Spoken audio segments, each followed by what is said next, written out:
Our first one is linking jobs and talent, landing the Amazon in headquarters in Virginia. And I will turn the podium over to Dave Eisler, the MEC Vice Chair. Thank you, Olivia, and good morning, everyone. It's my pleasure to introduce Dr. Stephen Moret. Dr. Moret is President and CEO of the Virginia Economic Development Partnership. In this role, he's collaborated with state, regional, and local partners, leveraging higher education in the state to craft an ambitious vision focused on transformational goals, including accelerating employment growth, enabling every region to grow, and moving Virginia back to the top of national business climate ratings. Using data to build and tell the story, he has also led Virginia's successful state and local team bid for Amazon's HQ2, designed Virginia's $1.1 billion tech talent investment program, and has launched a world-class custom workforce initiative, the Virginia Talent Accelerator Program. Please join me in welcoming Dr. Moret to share his perspective on linking jobs and talent, landing the Amazon HQ2 in Virginia. Dr. Moret. Well, good morning. Great to see all of you. What a pleasure it was to get to know Susan Heegard and her team a little bit over the last few weeks as we were looking forward to today. I'm excited to talk to you this morning about how Virginia is leveraging higher education to drive our economic development, as well as to improve social mobility and equity and inclusion across the Commonwealth of Virginia.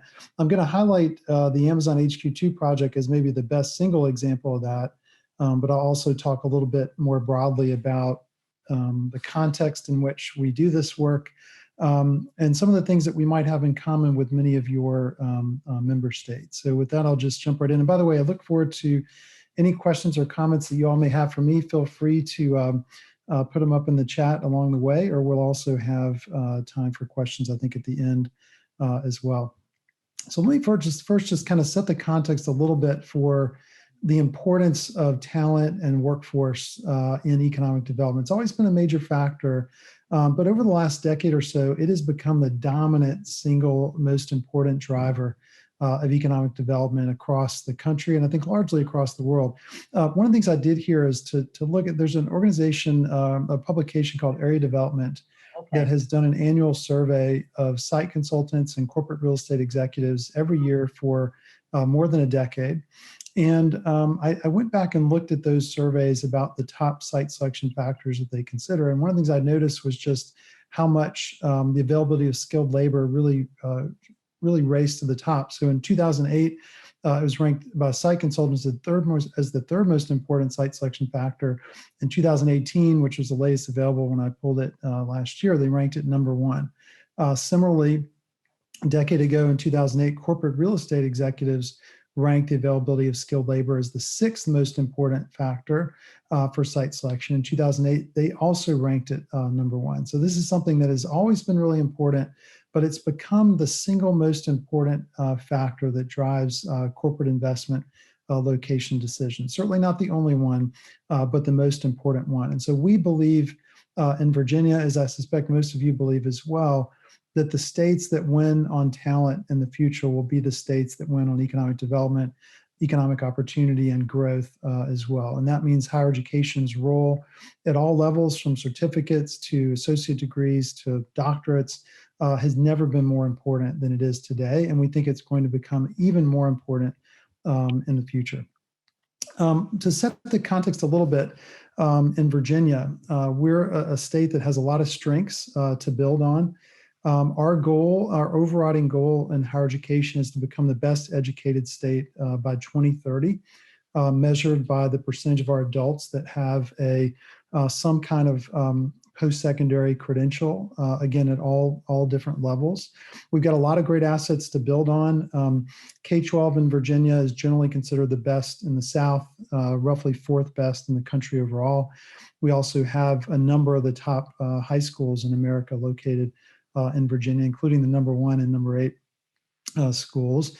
In higher education, we're usually considered one of the top state or the second best state. And of course, I noticed as I was getting ready for today, just remarkable the the range of world-class institutions that exist throughout your member states, from University of Michigan, University of Wisconsin, Illinois, The Ohio State University, and so many others.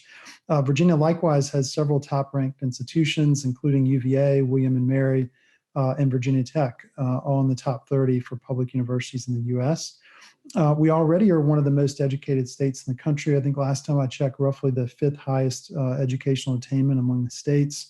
One of the things that really makes Virginia, makes higher education in Virginia of such quality across such a large range of institutions is that we have a decentralized higher education governance model. And when we really look at the United States as a whole, one of the reasons that the U.S., higher education in the U.S. is the envy of the world is that we have a decentralized system in the United States that's really allowed so many different institutions to really develop in their own unique, distinctive ways to serve their states and their communities. Virginia likewise has a very decentralized system. Each of our institutions has its own governing board.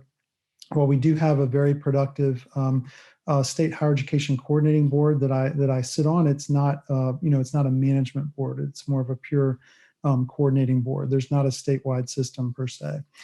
We also have a terrific community college system with great access across the Commonwealth that's got a relatively new program that's called Fast Forward that has been funding non-degree programs that really enable students to very quickly get the skills that they need to get significant wage premiums. And that's something we're going to really be drawing from as we start to come out of this pandemic era in terms of all the impacts on our economy. Now, while we have a lot of strengths, we also have some areas for improvement. And I suspect most of these we share with most, if not all, of your member states. One, of course, is big gaps that remain in early childhood education and childcare. Childcare being actually one of the biggest things holding back economic recovery across the country right now. One of the things that's holding down women's workforce participation, the labor market in particular. I think this is perhaps, while we all love higher education, I'm a big proponent of higher ed, I think the biggest opportunity for us to advance in education in the United States is to make major improvements in early childhood education and childcare.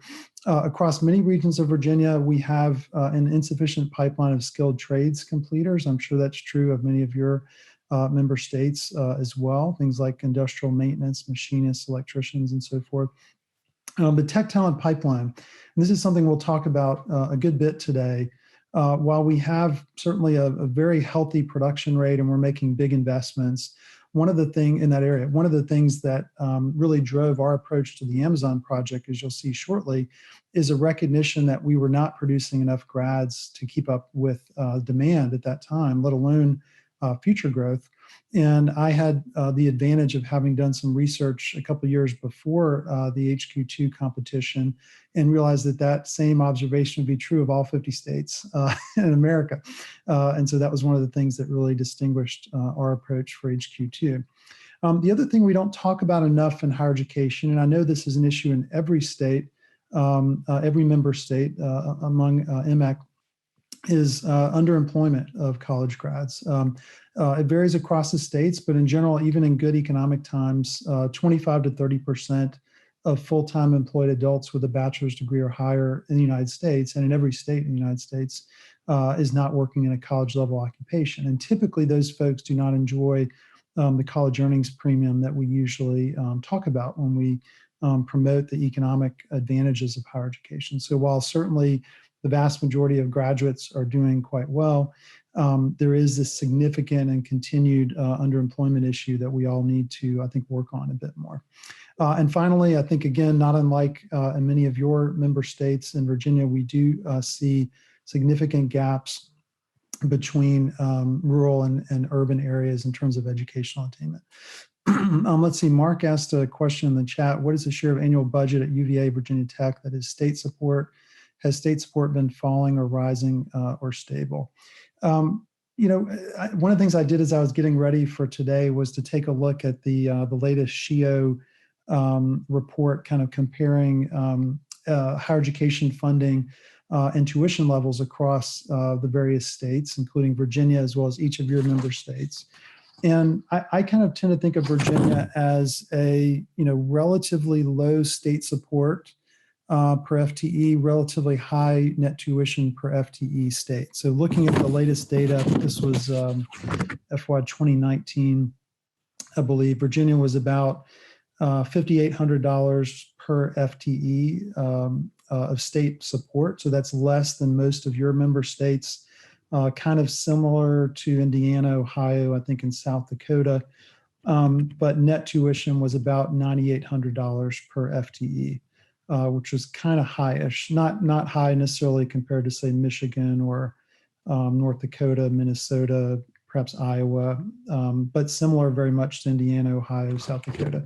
Again, so those three states, Indiana, Ohio, South Dakota, if you think about the funding model from the state and net tuition levels, pretty similar in Virginia to those. I don't know the numbers for UVA and Virginia Tech in particular off the top of my head, but looking at the state level, I would say that in general, the kinds of trends that you all have seen, we've certainly experienced in Virginia as well. The mega trend, of course, being that over the last couple of decades, the growth in Medicaid expenditures and state pension obligations has tended to crowd out other parts of the state budget. In particular, higher education has probably been the biggest sector that has really, taken it on the chin. So I don't think of Virginia necessarily as a state that has a particular large level of funding per FTE, and certainly the numbers bear that out. But it has been a state that has had, relatively high tuition levels, combined with, I think, fairly significant state support for capital projects. And those two things together have resulted in really a wide range of first-rate institutions. They're not only terrific academically, but in general, the physical plant in Virginia, I think, is quite strong, at least compared to many of the schools that I'm familiar with in the further deep South. Mark, I hope I answered your question at least as much as I could there. So that was sort of the context there. And as we move forward and talk about HQ2, this sort of, came at Virginia at a really opportune time. We had been thinking a lot about the future of the Commonwealth. Virginia has a very strong economy. We're one of the wealthiest states in the country, one of the lowest poverty rates in the country. But part of that has been we've had a very large percentage of our economy that has been linked to the federal government. We're right there on the outskirts of DC, and roughly a third of Virginia's economy is driven directly or indirectly by federal government jobs, not just the direct employment and the military bases and some of the major agencies with offices in Virginia, but also the federal defense contractors that have an enormous presence in the Commonwealth as well. So even before we got this HQ2 RFP, we had been very interested in shifting to more of a private sector centric economy and more of a technology oriented economy. So this project comes along. So I want to just kind of set the context for you.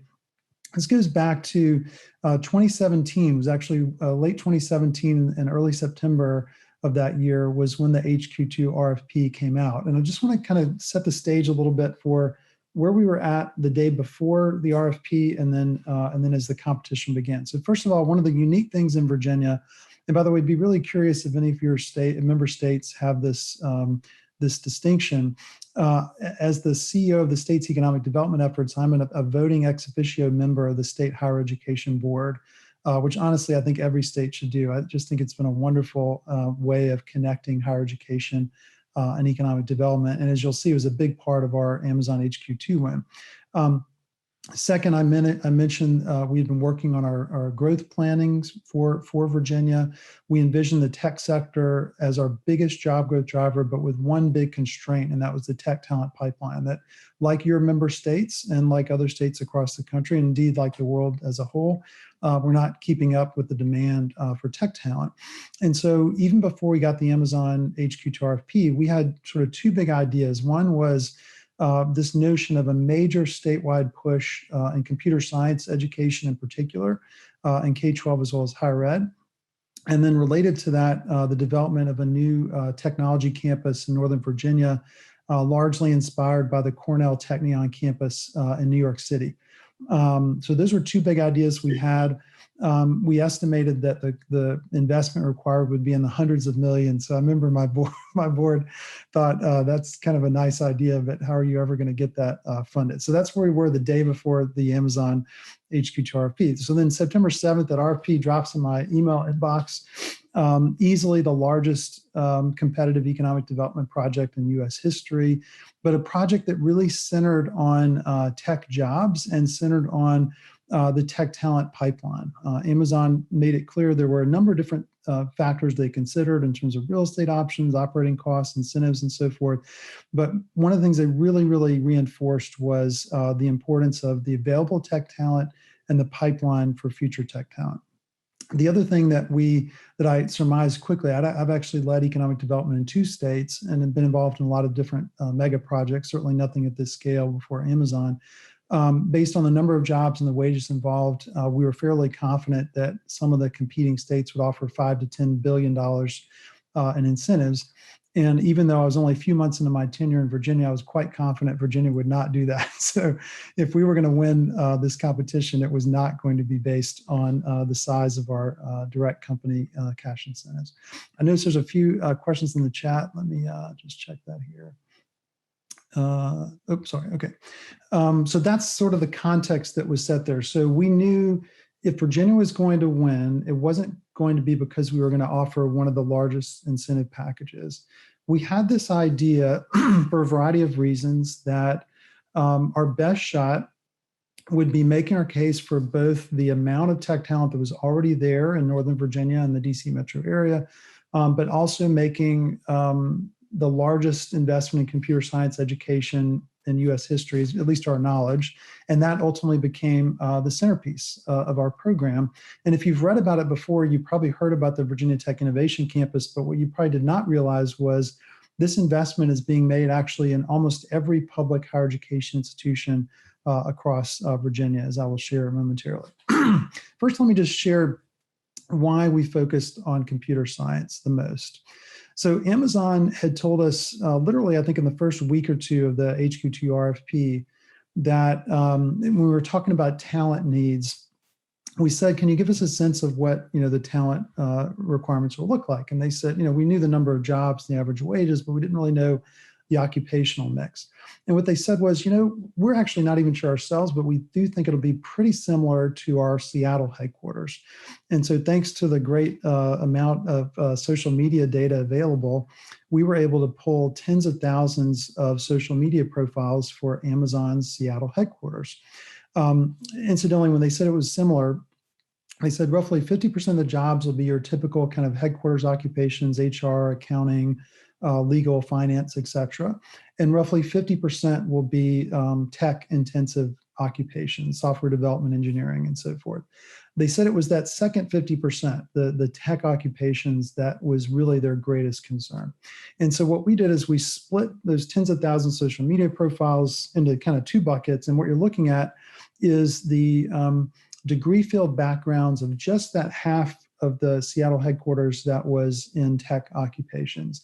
And what really stuck out, as you can see here, is that by far computer science was the single most important pipeline degree field. Literally almost half of all of Amazon's tech workers, tech occupation intensive workers at their Seattle headquarters had at least 1 degree in computer science. The next closest thing was computer engineering at 7%. So we have this initial idea. It was really validated by this analysis that we had done.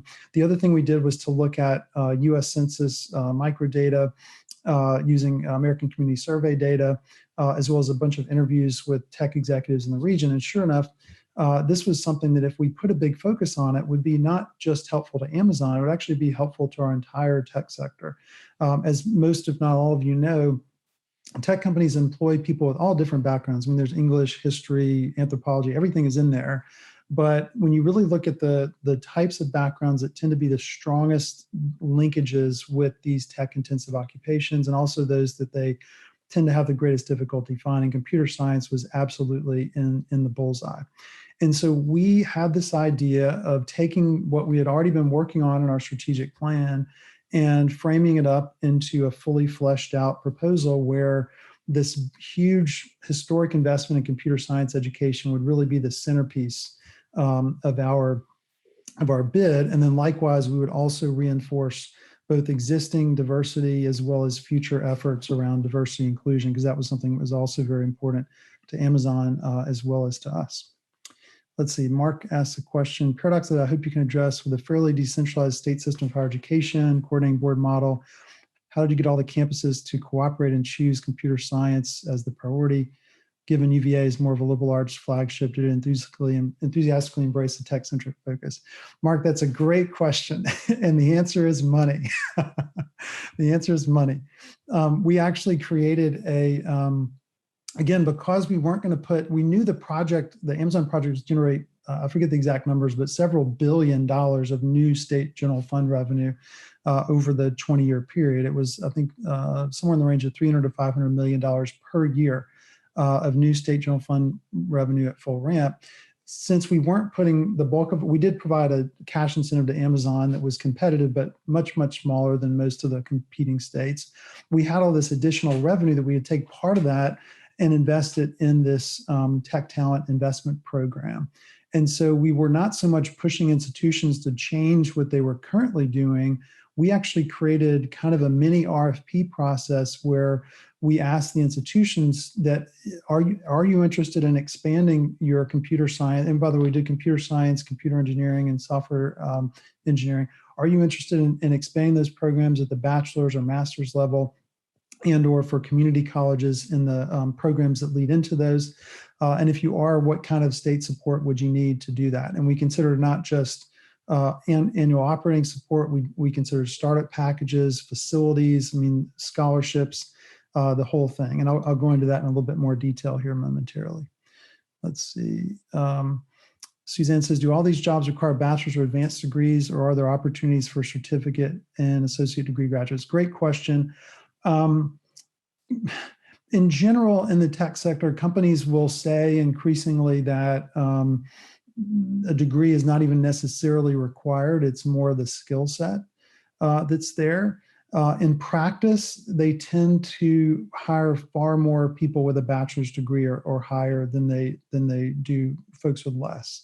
So we're certainly covering both bases, but we did put the bulk of our focus on bachelor's and above, mainly because we were somewhat indexing that off of Amazon, but also in Virginia, the federal government, which drives a lot of our defense contracting, job activity, like in cybersecurity and so forth, still has a bias for folks with at least a bachelor's degree. So I do think, Suzanne, that in the future, we're going to see more and more companies be open to hiring folks that have less than a bachelor's degree, but have the requisite skills, either because they developed them on their own or through certificate programs or associate degrees. But as it currently stands, the dominant pipeline is still, I was going to say bachelor's and above. It's really bachelor's specifically in this segment. Interestingly, at Amazon Seattle headquarters, while it was something like 90% plus had a bachelor's degree or higher in computer science of these tech workers, of the computer science grads, but there were a significant number that also did have master's degrees. The other reason we thought master's degrees would be interesting is obviously they cost a lot less to produce because there's less credit hours involved, and they lend themselves to more customization. So we kind of envisioned doing both, as I'll talk about more here. Just to give you a sense of how we made our case, we looked at the number of computer science grads, and I should say this isn't just computer science, it's computer science and closely related degree fields. And one of the things we emphasized was the DC metro area, of which Northern Virginia is the largest part by far, is the largest producer of computer science grads in North America, even before we made these additional investments. So that was one advantage we had going in. Another key thing that we really reinforced was the diversity of our tech talent. If you look at the DC metro area, we had significantly more than 5x the percentage of African Americans in technology jobs, and roughly double the percentage of women in technology jobs. And those are things that Amazon really cared about. And unfortunately, they were just strengths that we already had, but strengths that we wanted to to build upon. And then ultimately, this slide you're looking at is almost exactly the one that I presented to our state leadership just a few weeks into the Amazon HQ2 competition, in which we said, I had shared, we expect these other states to offer 5 to 10 billion, not everybody, but enough that, there would be several that would do that. For example, Maryland, right next door to Virginia, did that. That we weren't going to take that tack. What we were going to do was certainly offer Amazon some incentives, and we did. But the bulk of our package, roughly 70%, was what we called competitiveness investments, or investments in public assets that would improve the competitiveness, not just of Amazon, but our entire tech sector. The strong majority of that, more than $1 billion in real new money for capital and operating support, was for this Tech Town investment program.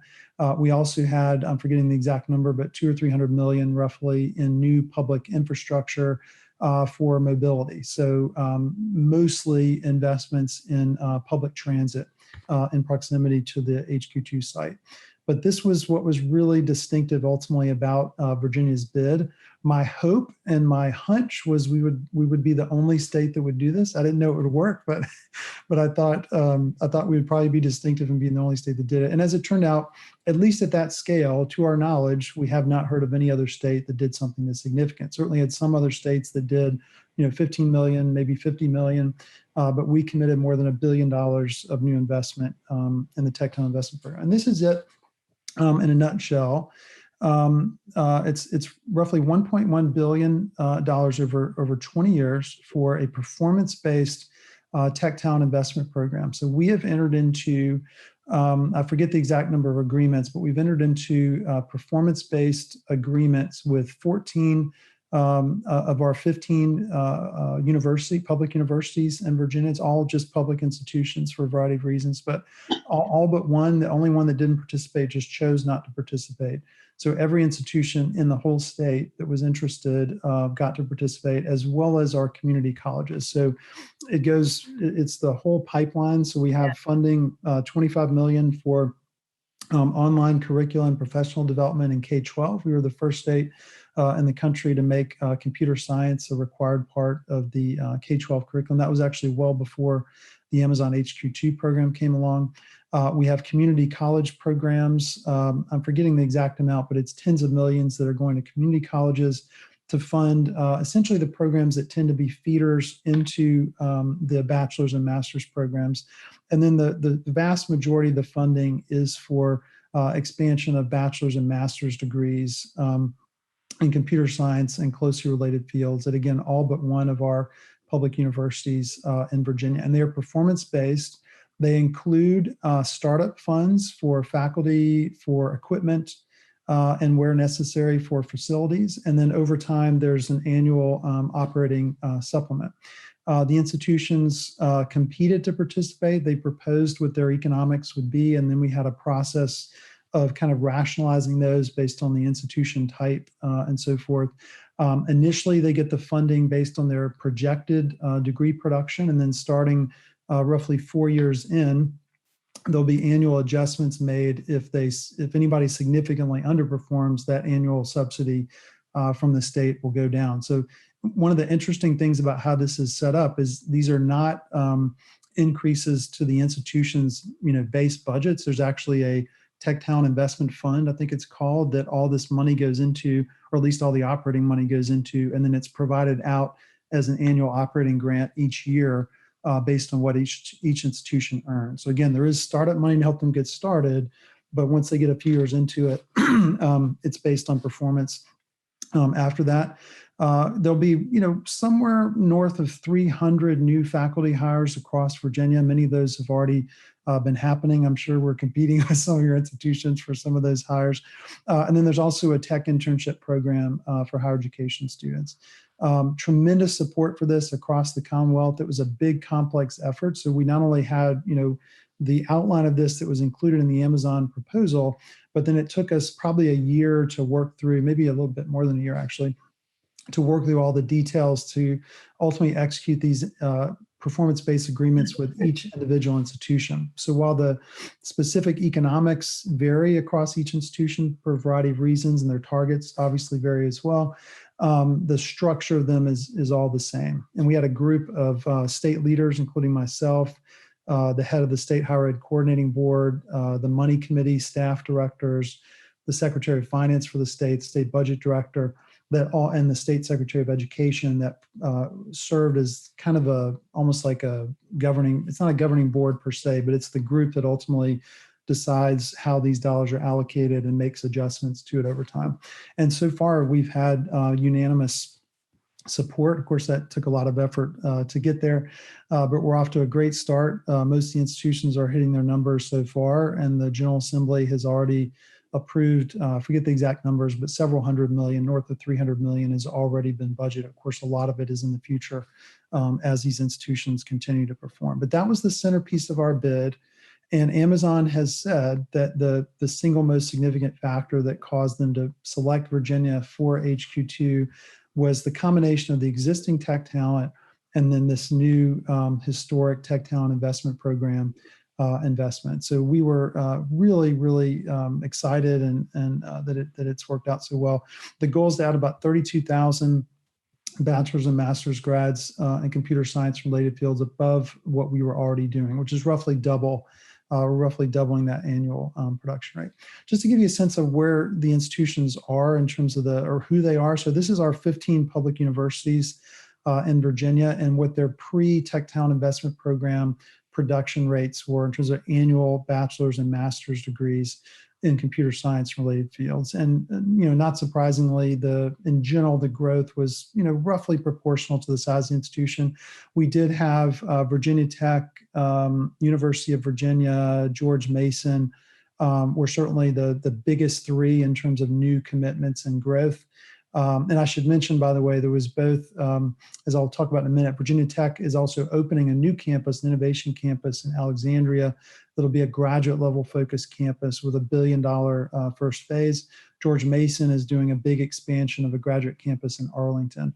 For all the other schools, they're expanding on their existing flagship campus. Let's see, I got a question in from Mark. Hard question. Does all the Virginia resources begin to poach CS talent from the state of Maryland, DC, or huge and wonderful initiative seems to disrupt the computer science labor market in the DC three-state area? Well, I guess time will tell, but we're certainly hopeful that it will be a big factor. I should note that the largest producer of computer science grads before this went into place in the DC Metro is actually the University of Maryland, College Park. I think they're the dominant driver in the region, which is very helpful. I think honestly, Mark, that the demand for talent, for computer science talent in particular, is so great that I think it would be difficult for us to disrupt the market, but just because I think we're going to see just continued significant growth. I mean, we've talked about, and again, there's many other degree fields that are important too. I don't want to overstate computer science, but we do think that looking back on this 5 to 7 years from now, that we'll think, well, that was kind of cute. We got a bit of a jump start and we doubled, but we probably need to double again. But nevertheless, we feel like we've really made a significant step forward here. Bill Pink says, with the bachelor's and master's degrees, do you have any data on how many of those are coming up through the community college route? Is there typically a job involved while they are on this pathway, starting at community college? Great question. I don't remember, Bill, the exact numbers, but I will say in general, and I think this is probably true of the really highly rigorous STEM fields in general, that the transfer rates are smaller in general than they would be, let's say, for the liberal arts. So when you look at computer science or engineering fields, the vast majority of students, I suspect in your states as well, that are completing those programs are starting in the university and just going all the way through. That said, we have put a big focus on community college transfer programs. There's a whole range of things that we're doing to maximize that. In some of the schools, I think they're as high as 30%, but I think that's atypical. I think the vast majority, I don't know the numbers off the top of my head, but I would guess that it would be at least 90% of the statewide total of new bachelor's grads in computer science would be folks that started in the university and went all the way through. Let's see, Mark says, Stephen, thanks so much for your openness. We need to get you out to North Dakota and explain this to our SBHE and our college presidents, some of which don't comprehend the digital transformation engulfing our nation. Well, yeah, Mark, I've actually believed for several years that that the tech sector, particularly software development, data centers, cloud computing, cybersecurity. I mean, we're just talking about explosive growth. That was true before the pandemic. The pandemic really accelerated all of that dramatically. So while we did not in any way anticipate or even think about a pandemic, the reality is and I suspect this is true of all of your states, by the way, if you look at what's going on in employment, it's going to take us some number of years, hopefully a very small number of years, to get back to full employment. But what you're going to find is that the mix of employment across occupations and industries is going to be a little different post-pandemic than it was pre-pandemic, even when you get back to full employment. You'll see probably less hospitality, less retail, more tech jobs, not just computer science, but the whole range of tech jobs, more business services as well. And this has really played into that. Yeah, Randolph Froelich says team building and data mining are important ingredients to curriculum. Yeah, the other thing I would say is that we think data science is another huge growth opportunity. We toyed with putting it in here. We just didn't think we understood it quite enough. But the way that at the time that we set this up, this Tech Investment Program is actually envisioned to have the ability to add additional eligible degree fields. In fact, the way it's set up is the organization that I lead, the Virginia Economic Development Partnership, has the ability to add additional degree fields that would be eligible. And that would be for additional funding. We did hold back some of this funding for that. And if I had to guess, data science would be probably the next field that we would really invest in incrementally.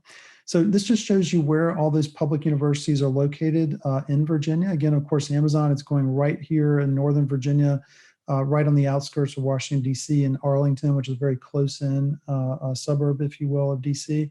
The only institution in Virginia that's not participating is VMI, Virginia Military Institute. They just did not think it fit. They do have a computer science, but they were not interested in expanding that. But every other public university on this map and on this chart here is participating, is already executed an MOU with the state, is already hiring faculty.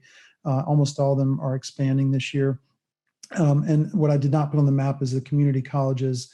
I forget exactly the number, but many of them are participating. We hope that others will participate in the future, but the community college is definitely a key piece of this as well. One piece that we're very excited about is the new Virginia Tech Innovation Campus. The first phase alone will be $1 billion. So you heard me say we're putting in 1.1 billion. What I didn't say was that's just the new state money for the 2 graduate campus expansions. One of them is this one. The biggest one is this one, the Virginia Tech's brand new innovation campus in Alexandria. For every dollar the state is putting in, they're matching with at least $1 of philanthropy. In this case, the Commonwealth is putting in $250 million, mostly in capital. I think around 160, 170 million new capital investment into this new campus. It'll produce around 750 master's graduates per year in computer science and related fields. Virginia Tech will match that 250 with another 250 of philanthropy over the next 10 years. That's the time period they have to raise that match. And then they're doing public-private partnerships and other innovative funding things. So the phase 1 alone is $1 billion. It is just an amazing, wonderful outcome of the Amazon HQ2 project. And by the way, everything I've talked about is nothing in what I've talked about is customized for Amazon. There's no requirement for any of the graduates to go to Amazon. We're not even really customizing the programs for Amazon. We're really just building that raw tech talent pipeline. In the case of Virginia Tech with this innovation campus, this was something they had been thinking about for a number of years, and we just got lucky that they were already kind of 2 or 3 years into their thinking, but they needed some additional financial support to get it going. And so when we were putting our HQ2 bid together, they really dug in with us, and this is a big part of where we focus. And by the way, every state had 6 weeks to the day from when they got the RFP to submit their proposal. We spent the lion's share of our effort of that 6 weeks on higher education. And I just had a hunch that it was going to be, again, we didn't know we'd win, but we thought it would be distinctive. And again, I think we put more focus on higher ed in our bid than anyone else.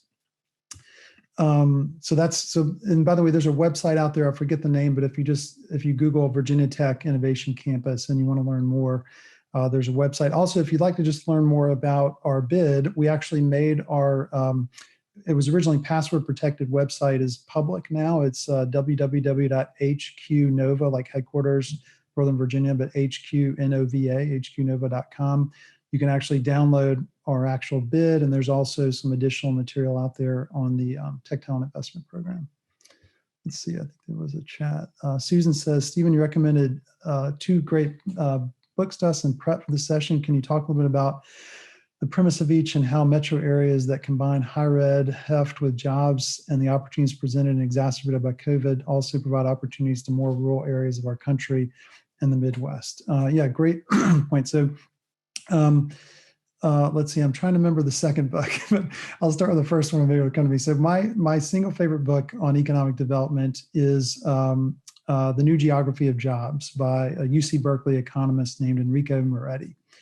And if you really want to understand why metro areas are winning and why big metro areas are winning in particular, and also conversely, why rural areas are so generally uniformly challenged across the country, I'd really recommend this book to you. It was actually had a big influence on our bid.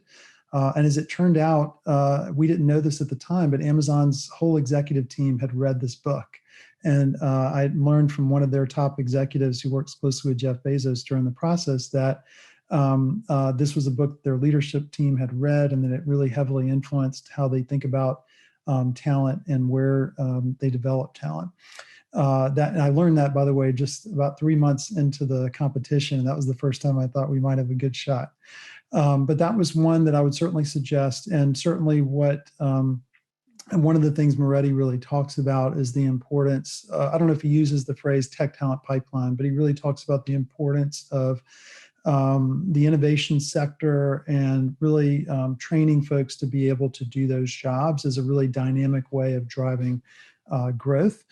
He also has some, I think, fairly compelling ideas about developing rural areas, one of which is just in general the notion that regional economies tend to have a trajectory to them that will tend to go in the same direction without some kind of big external shock. And so the challenge with rural areas is that there's a whole bunch of reasons I don't have time to cover today, but are well covered in Moretti's book that talk about why the metro areas are winning.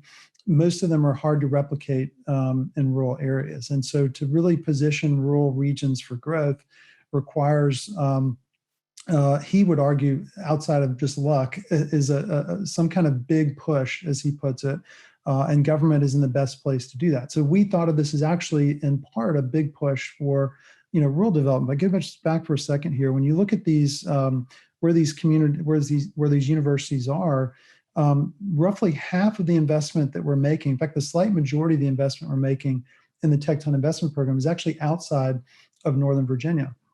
And most of that in largely rural areas. So we are excited that while this was catalyzed by the Amazon HQ2 project, it's something that's really going to help other areas to advance as well. I believe the other book that I mentioned to Susan, and Susan, correct me if I'm wrong, but I think it was Reprogramming the American Dream, which is a relatively new book by a Virginia native named Kevin Scott, who is the Chief Technology Officer of Microsoft. And he has a fairly radical idea that he makes a pretty strong case for, that artificial intelligence, or AI, could actually be a driver of economic revitalization in rural America. It is as much hopeful as it is substantive, but that would be another book I would certainly suggest. The challenges that you all, I wouldn't characterize myself as an expert on rural development, but I think about it a lot. I've written about it and worked on it a lot. And I do think in general that the challenges that rural areas face are largely shared, and that basically nobody has kind of figured out how to at least consistently turn around the fortunes of rural America. But I do think higher education is a big part of it. But I also think we have to recognize that there tends to be, net migration. The more education people have, the more likely they are to relocate for job opportunities. And one of the things we don't talk about enough is that the college earnings premium is actually much, much lower in smaller areas in general. In fact, that's one of the reasons why people have been drawn to bigger cities. It's not just the number of jobs. It's also that bigger metros tend to be places where the earnings premium, even compared to high school grads in the same market is actually much, much higher. To the extent that, one of the things I would encourage you all to look at, if you haven't looked at it previously, is how the college earnings premium varies across the various states, that make up your organization, the Midwestern Higher Education Compact. I think you would be surprised how dramatic it varies. I don't remember the numbers for your states off the top of my head, but I can tell you, if you look at the college earnings premium from the highest state to the lowest state, it's something like 130% versus 30%. I mean, it's an enormous difference. And the vast majority of that difference, by the way, is just explained by how much of the state population is in metro areas, particularly big ones, versus rural areas. I did want to mention just briefly some of the things that we did to help build equity into our plan. So part of it was just recognizing that the reality is, if you want to produce more computer science grads, certainly part of it was, the courses were oversubscribed. We needed more faculty. We needed money for that. But the other big constraint was that, there are not many students who did not do well in math and take the requisite, advanced math courses in high school that are going to end up going into computer science. And so one of the things that we really built in was, building, as I said, on the previous efforts to make computer science a required part of the curriculum, to build in professional development for teachers and online curricula and so forth, to really try to help create a more robust pipeline of folks coming out of high school that were both prepared for a course of study like computer science and had some level of interest in it. So that was part of it. Significantly expanded scholarship opportunities. I didn't get a chance to do a recap of all of them, but I know Virginia Tech was one of the schools that really is leading on this. But I think I'm correct in saying that at least most of the institutions that are participating are taking on new and expanded scholarship opportunities related to underrepresented populations. I mentioned the big emphasis on transfer programs for community colleges, particularly Northern Virginia. If you're interested in a place that does this really well, I'd encourage you to check out the partnership between Northern Virginia Community College and George Mason University. It's really, really strong. I think they've gotten a lot of awards, and they've got quite a significant pipeline through there. And of course, Amazon itself has been making big contributions. This is just one example, but they've donated $3.9 million to Code VA, which is an organization, a statewide organization that encourages and supports computer science education in the K through 12 area. So those are just a few examples. Let's see, Mark says, great insights on the challenge to rural areas and needed role for government, and federal government needs to help too. Indeed, they do. I look forward to checking out that link that Mark provided. Let's see. Okay, so those are just a few examples on equity. The last thing I wanted to mention before I open up for your questions or comments was just the role that our state higher ed coordinating board played in this. One of the big advantages that I think Virginia had in this whole competition was that, again, by state law, I, as the head of economic development, am a ex officio board member of our state higher ed coordinating board. And so even though I'd only been in Virginia at that time, about 8 months when we started this, I had built a lot of relationships with the presidents, with the coordinating board staff, and so forth. And so when we had this idea, we were able to very quickly pull together all of the public universities that had computer science programs to sort of float this idea. I mean, it might have been 10 days into that 6 weeks, right at the beginning, but roughly day 10, we did an extensive briefing with some of the same content I just shared with you, and said, we think we could really do something special where we build Virginia's case for Amazon on our great higher education system and making a historic investment in that system. And I think that connection that I had, I mean, certainly other folks could do it. It's not like you had to have that connection, but I think it gave us a running start, if you will. Our state higher education executive officer, Peter Blake, the head of our State Council of Higher Education for Virginia, the executive director, provided advice to us on how to think about structuring this. They pulled together all the folks that we needed to work with at the various institutions. We had multiple ideas we were exploring: computer science education, the tech campus. The one thing we did not do as much with was research. Was, for whatever reason, it wasn't as of high of an interest to Amazon, although I'm sure there'll be tons of research that'll come out, because these are all, vast majority of these are tenure track, faculty positions. They also helped manage the in-state RFP process of the higher ed schools and helped us to really think through the economics on an apples to apples basis. That was super helpful. They helped us build, the statewide fiscal model. They helped us craft the legislation. As we got into negotiations with the various institutions, they helped us develop the MOUs, and they've also committed to do the monitoring over time. So I really wanted to give great credit both to Peter specifically, but also to our state higher ed coordinating board. And many of you are involved with those in your particular states. Let's see.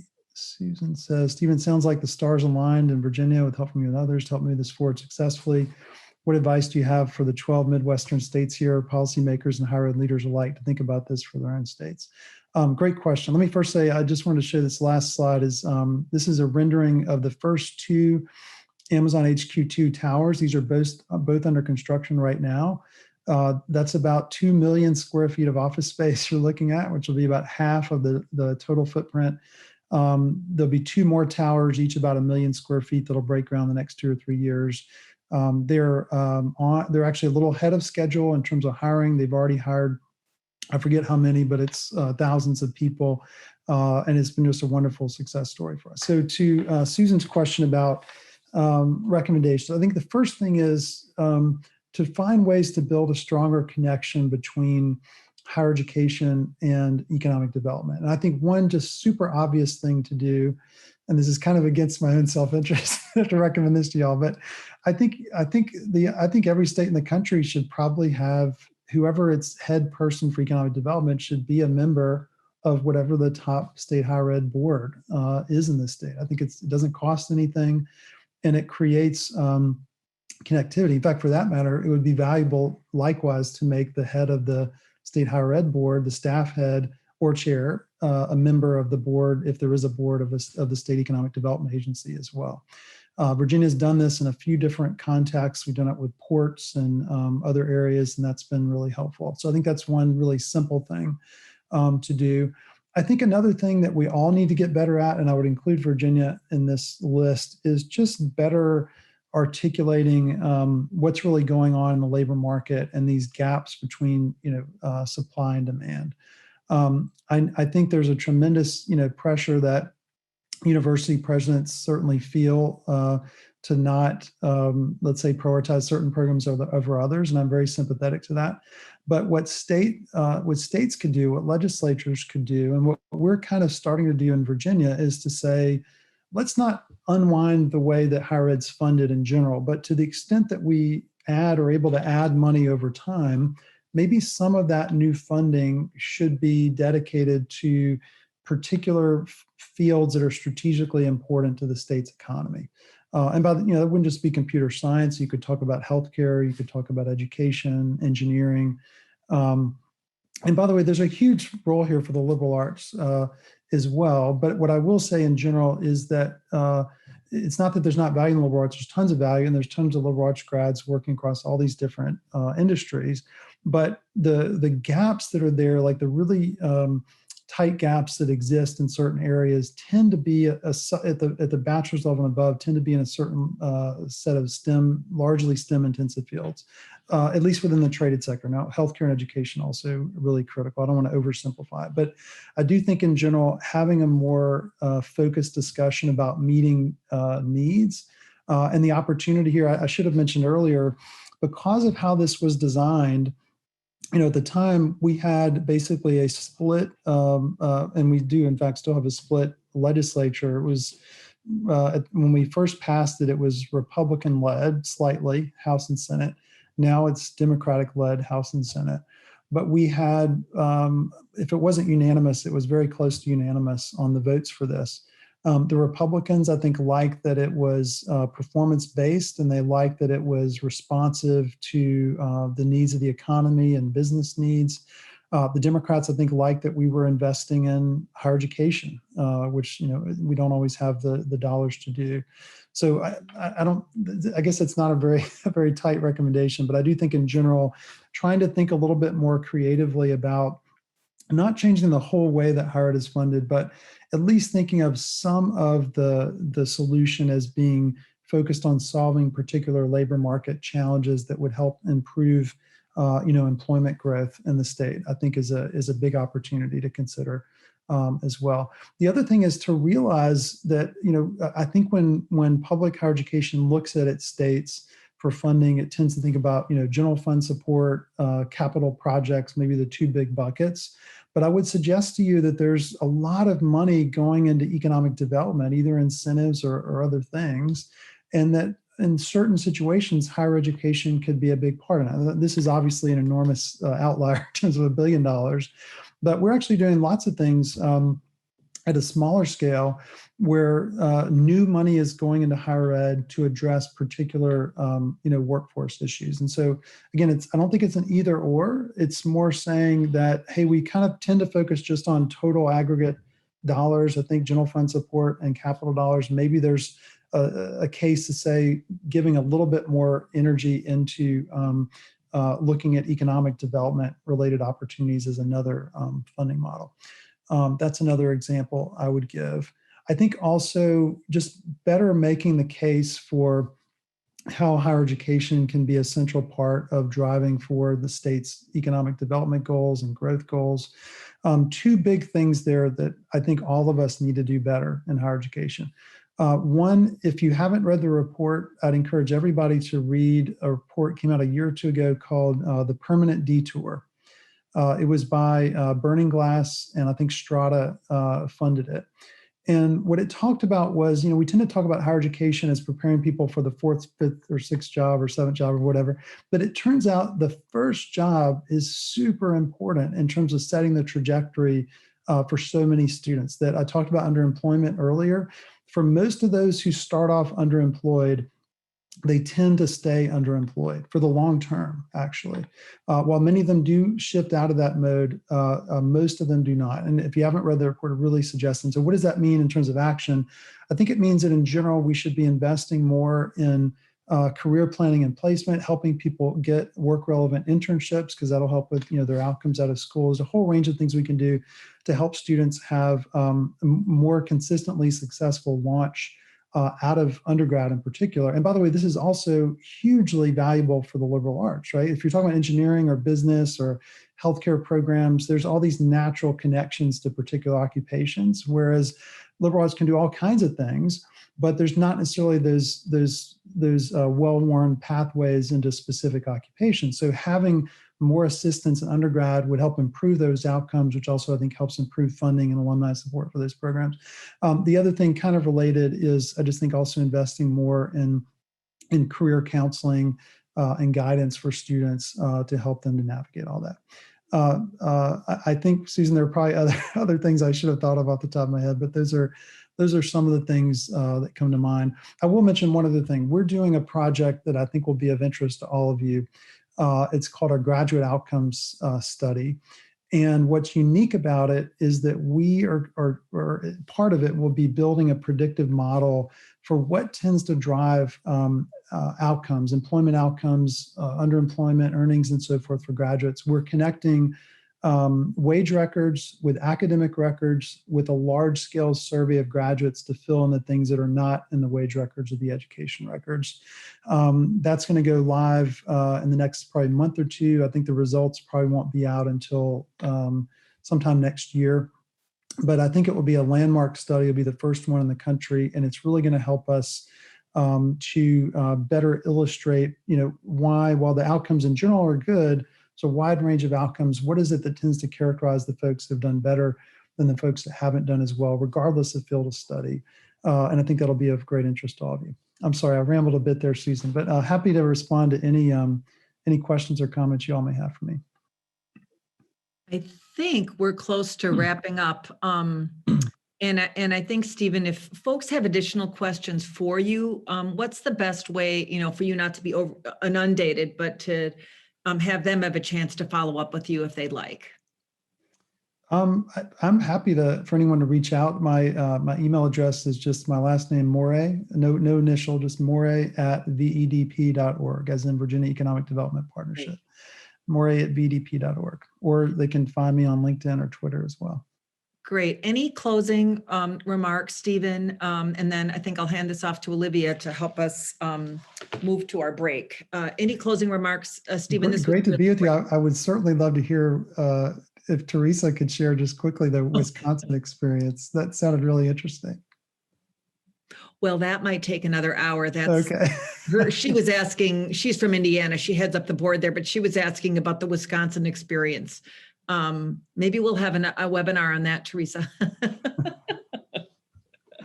Maybe she could email me, but Susan, so what a pleasure to be with you and your team recently and to be with all of you today, and appreciate all the important work that you do to support higher education and its important role in economic development.